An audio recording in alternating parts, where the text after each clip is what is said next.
Voltamos ao vivo com o programa Hora do Povo, diretamente aqui do Alto do Cristo Luz, aqui nessa cidade maravilhosa que é Balneário Camboriú. Hoje, Direito do Consumidor, doutora Andiara Ferreira. Você não pode perder, hein? Já comuniquei, hein? Não pode perder o muito mais. Hoje tem Fábio Ismani, é claro, e também Kaline Bueno, é uma cantora de primeira categoria aí da nossa região, uma grande artista, vai trazer música suave, músicas boas para você curtir. Aliás, já convidei ela, hein? Por essa sexta-feira dessa semana, na próxima sexta-feira, Kaline Bueno aqui no programa A Hora do Povo, também na sexta, para descontrair, fechar com chave de ouro, né? O nosso programa A Hora do Povo. Vamos lá com mais Direito do Consumidor? Nessa quinta-feira tem aqui a participação do nosso telespectador. Olá, bom dia, me chamo Amanda e gostaria de saber se posso exigir da clínica, de uma clínica que me devolva o dinheiro de uma consulta que eu não fiz. Pois eles me ofertaram um plano, só que não consegui fazer consultas e depois de um certo tempo entrei em contato para pedir a devolução dos valores e eles disseram que não devolvem os valores, doutora. O que posso fazer nesse caso, doutora? Bom dia, Amanda. Então, primeiro é importante avaliar quais eram as regras referentes a este plano, tá? Se, obviamente, passou um bom tempo e você não usufruiu e tinha algum tipo de regra ali relacionada a um prazo determinado para a utilização daquele plano, aí pode ser que efetivamente não há possibilidade de devolução, tá? Então é importante que nessas situações você busque verificar ali, provavelmente você deve ter assinado um contrato, algum termo ali em relação ao plano, e verifique quais eram as regras atinentes a este plano. Se eventualmente tiver nesse plano alguma cláusula passível de ser discutida, analisada sobre uma ótica de abusividade, dá para ser analisado, dá para ser questionado. Só que daí primeiro precisa-se pegar uma cópia dessa documentação e levar até um profissional para que ele avalie. E aí, a depender da situação, você pode entrar na via judicial para discutir ou até mesmo fazer uma reclamação prévia junto ao PROCON.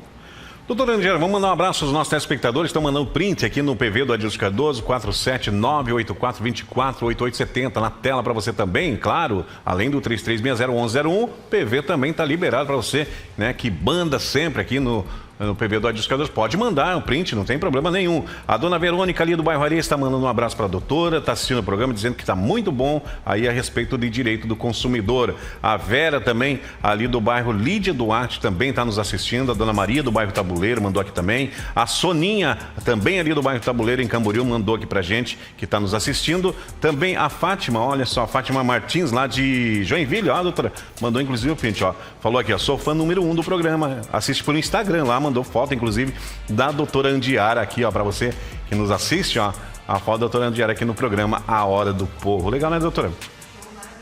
Só pela audiência. Lá em Joinville, na nossa Manchester catarinense. Vamos à participação do telespectador na tela do programa A Hora do Povo dessa quinta-feira. Viridiana, obrigado pela sua companhia. Bom dia, doutor. Eu fui comprar um carrinho de bebê na loja, estava 2 preços. Eu conversei com o vendedor e eu queria levar pelo menor ou maior preço, enfim, mas eles não deixaram. Eles disseram que não poderiam. Isso está certo, doutora? Bom dia, Veridiana. Acredito que ela tenha dito ali menor, né? Menor preço, né, doutora? Eu também acho que é isso. Assim, ó, quando há dois preços ali e um é menor, tá? Dando dúvida ao consumidor, o consumidor pode sim levar pelo menor preço, tá? Isso, inclusive, é uma obrigação ali do estabelecimento.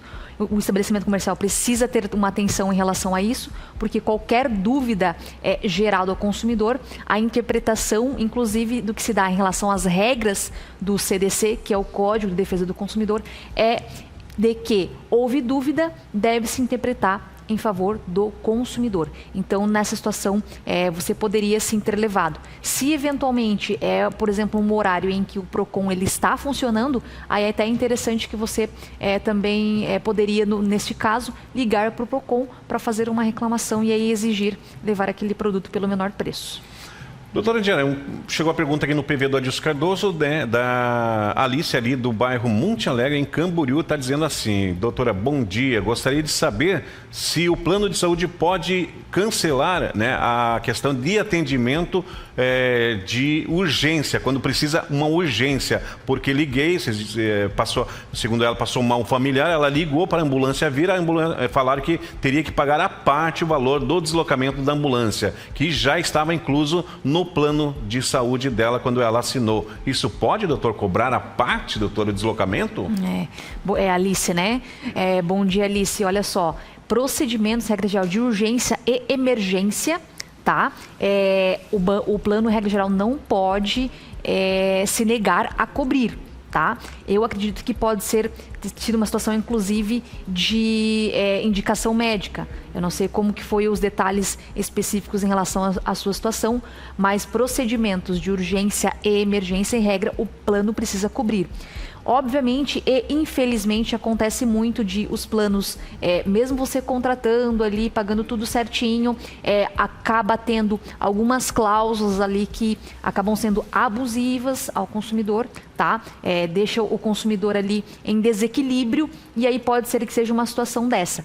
Se ocorreu na sua situação, é interessante que você pegue a cópia desse contrato, tá? Leve até o PROCON ou até um advogado de sua confiança para ele analisar este contrato e aí, se for o caso, inclusive entrar com um processo judicial, tá? Porque eu imagino que, como se tratava de uma situação de urgência ou emergência, pode ter gerado ali algum tipo de dano material para ti, um pagamento a mais ou até mesmo um dano moral, né? Pelo atraso ou não cobrimento dessa situação. Aí você pode buscar a via judicial para buscar o ressarcimento desses eventuais danos e discutir, inclusive, alguma abusividade do plano nessa situação. Falando dessa pergunta do consumidor, do nosso telespectador, doutor, lembrei de um episódio que aconteceu. Eu estava de plantão, inclusive, aqui no 13º Batalhão, numa ocorrência de clínico, né? E a gente foi atender um paciente na Avenida Atlântica. Ele tem plano de saúde pela uma empresa famosa aí, que todo mundo sabe quem é, né? Só que ele pediu o auxílio do Corpo de Bombeiros para ir fazer o atendimento a ele. Por quê? Porque ele ligou para a empresa, do plano de saúde que ele tem, e a empresa justamente queria cobrar, falou que cobrava R$ 1.700 para ir buscar ele, para levar para o hospital. Ou seja, daí ele preferiu chamar quem? Corpo de Bombeiros. Ou seja, é muito caro, né, doutora? Convenhamos, R$ 1.700 de deslocamento da empresa, né, de saúde, né, até ele para levar para o hospital para ser atendido aonde ele tem o plano. Talvez o plano dele não contemple, né, o deslocamento também. Tem que ver isso, né, doutor? Também tem que ter o cuidado de, primeiro, porque assim, analisar essas questões de planos de saúde, é sempre importante analisar o contrato. Tá? Porque como existem vários tipos de plano e várias regrinhas ali, inclusive a depender da situação, também tem situações em que a própria justiça, por exemplo, já pacificou o entendimento e entende que aquela cláusula ou aquela negativa, ela seria indevida. Então é importante que, em se tratando de plano de saúde, pegue a cópia do contrato para verificar certinho o que foi contratado e quais tipos de limitações estão constando ali naquele plano. Falando ainda em plano de saúde, chegou mais uma pergunta aqui para a doutora Andiara. Vamos lá, com a participação do nosso telespectador. Bom dia, doutora. O plano de saúde do meu filho foi cortado sem avisar. Ele estava precisando para fazer tratamento de autismo, doutora. Eu queria saber se eles podem cortar sem avisar o consumidor. Bom dia. Não, isso não pode acontecer também. Não pode de forma alguma, tá? Eles teriam que ter notificado previamente se foi, por exemplo, um corte decorrente de um débito. Regra geral também precisa ser avisado ao consumidor para a regularização de eventual débito, tá? Então é importante que verifique se você não teve nenhum tipo de informação junto ao e-mail, SMS, às vezes, o próprio WhatsApp, que normalmente há comunicações hoje em dia também pelo WhatsApp, mas se nenhum canal lhe teve essa informação, essa comunicação prévia, você também pode, e é importante que faça uma reclamação junto ao próprio plano de saúde ali e ao PROCON também, tá? E a depender da situação, como ele estava em tratamento, seu filho estava em tratamento de saúde, isso também eu imagino que deve ter gerado incomodações ali e problemas maiores na situação. Então, todos esses problemas, esses danos que foram gerados, você também consegue buscar o ressarcimento na via judicial. Muito bem, 10 horas e 57 minutos, está chegando as últimas perguntas desse quadro com a doutora Andiara sobre direito do consumidor. Vamos lá então, a participação. Olá, doutora, bom dia. Gostaria de saber se consigo o ressarcimento de um boleto que eu paguei e depois a gente descobriu que, na verdade, o boleto não era do banco, era sim de um golpista. Tem muito golpe na praça por aí, tem que prestar atenção, hein? Não é isso, doutora? Sim, sim. Infelizmente, nós temos muitos golpes exatamente porque há aí um vazamento de dados muito grande também e normalmente o pessoal acaba também informando dados ali para eventuais terceiros sem antes averiguar se aquelas pessoas efetivamente são de determinada empresa. Então tem que ficar bastante atento em contatos ali pelo WhatsApp, que é um dos caminhos mais utilizados hoje também pelos estelionatários, né? E também informações de dados em sites, colocar informações para você evitar o vazamento de dados, o compartilhamento dos seus dados, tá?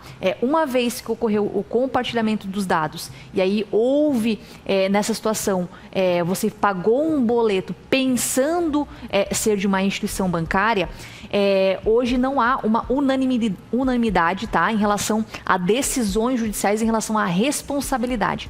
Já vi casos em que juízes entenderam que o banco teria uma responsabilidade por conta de vazamento de dados da própria instituição financeira e já vi outras situações, decisões em que o magistrado reconheceu que não teria responsabilidade ali da instituição, porque o consumidor teria que ter esse prévio cuidado na hora de confirmar ali se efetivamente o e-mail era do banco, se o que ele estava pagando realmente era numa conta bancária, e aí nessas situações no caso a justiça afastou a responsabilidade da instituição financeira.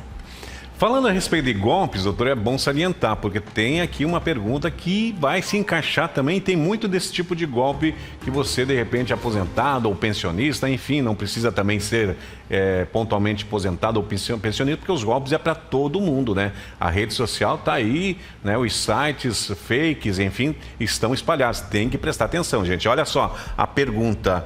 Bom dia, doutora. Vieram me ofertar um empréstimo e eu contratei, né? Um empréstimo e disseram que iam me liberar 50 mil reais se eu depositasse 2 mil reais. Acabaram sumindo, né? E na verdade era um consórcio, mas eu estou desconfiado que é um golpe. O que posso fazer, doutora, nesse caso? Bom dia. Também vemos, infelizmente, muitas situações desta natureza, tá? O que você precisa fazer? Primeiro momento, se efetivamente o estabelecimento comercial ele existe, né? Porque já vi situações em que eles acabam ali ofertando um produto, dizendo que é empréstimo, né? E depois que tu assina o contrato, tu vai verificar que realmente era um outro tipo de situação, não era um empréstimo, era um consórcio. E aí, se uma vez comprovado que você foi levado a erro, tá? Que houve uma propaganda enganosa, você consegue buscar o cancelamento disso na via judicial também, caso você não consiga resolver na via extrajudicial. E aí, se foi uma situação de golpe, tá? E normalmente, pessoal, em questões de empréstimo, que também o pessoal acaba caindo bastante, você precisa pagar este valor previamente para daí eu liberar o crédito. Isso, olha, não existe, tá? Dificilmente uma instituição bancária vai lhe pedir algum valor prévio para daí liberar alguma quantia para ti. E se você tem algum tipo de dúvida ou está precisando muito de dinheiro, busque ir pessoalmente até uma instituição bancária ou um correspondente bancário, que é mais seguro para você confirmar se efetivamente aquela situação existe, porque daí depois que tu fez o pagamento, vai ser muito difícil você conseguir o ressarcimento daqueles valores. Muito bem, Direito do Consumidor hoje com a doutora Andiara Ferreira chega ao final. Doutora, obrigado por ter vindo toda quinta-feira. Lhe aguardo aqui ao vivo nos estúdios da TVC Panorama com mais Direito do Consumidor. Obrigado, doutora. Obrigada, Dilson, e desejo uma excelente semana a todos. Vamos rapidinho ao intervalo comercial, já voltamos com as ocorrências policiais e também com incêndio, aquele incêndio que destruiu residência lá no bairro São Francisco de Assis na tarde de ontem, quarta-feira. Já voltamos em um instante só.